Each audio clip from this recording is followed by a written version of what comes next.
Myleene Klass flashed a huge smile as she arrived for work at Smooth Radio in London on Saturday, following ex-Graham Quinn's friends branding her a vindictive bully. The radio presenter, 47, has found herself in the headlines after accusing her former husband of cheating on her with another celebrity, who she has refused to name, shortly before their 2011 wedding. Graham's pals have hit back at the shock claims and told Daily Mail's Grant Tucker that the former hearsay bodyguard, who shares daughters Ava, 17, and Hero, 13, with Myleene, was not going to dignify these fantasies with a response. They also believe it was especially vindictive and calculated of the singer to launch the bombshell on what she would have known was the week of Graham's 51st birthday.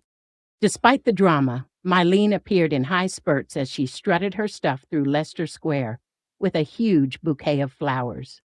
The stunner looked effortlessly stylish in a strapless cream top, which she teamed with wide-legged jeans and a Burberry scarf wrapped around her tiny waist. Slipping her feet into comfy sandals, Myleene completed the look with a pair of stylish shades and toted her essentials in a 5,000-pound quilted Chanel handbag. It comes after Myleene hinted at more revelations as she issued cryptic warning to those that have reason to be afraid, after she made her explosive claims about her ex-husband. After opening up about the scandal in an interview for Paul Brunson's We Need to Talk podcast, Myleene took to Instagram stories to state she has receipts and won't keep her mouth shut. The post also included a snap of her MBE after receiving the honor for her services to women's health, miscarriage awareness, and charity last month. While Myleene used the post to reflect on her recent achievements, she also declared she's finally found her voice after opening up about her cheating ordeal. She wrote, "Wow, what a week it's been. Firstly, thank you. I have quite literally tens of thousands of messages of love and support for me and my family. I took a long time to learn their strength and vulnerability.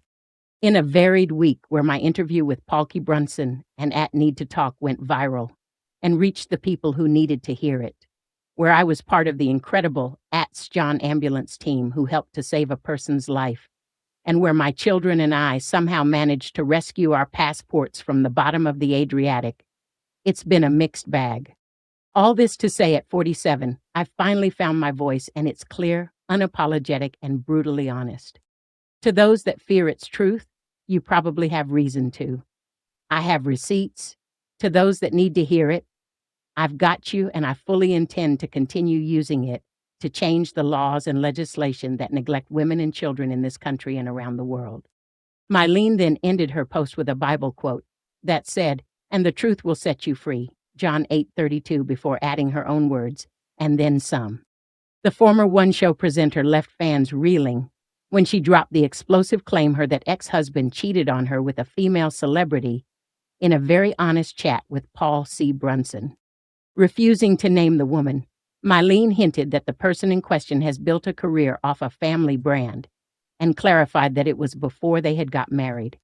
As mystery continues to swirl around the celebrity in question, Myleene declared she doesn't regret her honesty in the interview. She wrote on Instagram, "You should do it. It would be good for you. But be honest. Everyone knows when people aren't honest. My manager before We Need to Talk podcast. Shitleans, I didn't think you were going to be that honest. My manager after We Need to Talk podcast. I flew back from abroad to do this podcast. I'd heard a lot about at Paul Brunson and had seen the At Need to Talk headlines. As I've gotten older, more comfortable with being vulnerable, I'm drawn to things that stretch and challenge me. I wasn't prepared for how disarming Paul is and how he looks into your soul and pulls out the very core of what makes you tick. I didn't think he'd be able to do it. From the outside, what do we have in common? Maybe that was the challenge, to see what he had on me. Turns out a lot. We ran into the night, 5 hours of recording. Subsequently, multiple lawyers on both sides listened back and reached for their fire blankets. And we actually really got on. The two of us in a room brought out raucous laughter, the kind where you throw your head back, an ugly cackle, abject sorrow, shock, and everything else in between. My life has been played out in public for 26 years. I've lost relationships, been turned over by men, not all men, but always men, and had to rebuild on more than one occasion. I've also won. I won my Jungle Crown, my MBE, my family, my place, and my peace. I don't care if people like me anymore. I'm not the terrified 20-year-old girl from Hearsay being pelted with chow mein on stage for trying to sing a few songs. I'm no longer the girl who watched her life go up in smoke, fighting for everything I'd built from people who'd meticulously planned how to take it. I've been torn down by those who were meant to love me. I think I'll be okay. In fact, I know I will. A mixed-race girl, a neek from Norfolk, no one expected much. My school report proves this. I learned to hustle, stand up for myself, and leave the betrayals behind. Who knew being a mum would be the making of me, as failing meant my children failing, including the ones I never got to hold, and that was never going to happen. Myleene first started going out with her Irish bodyguard in 2001, and they were together for 12 years, until they announced their split in 2013.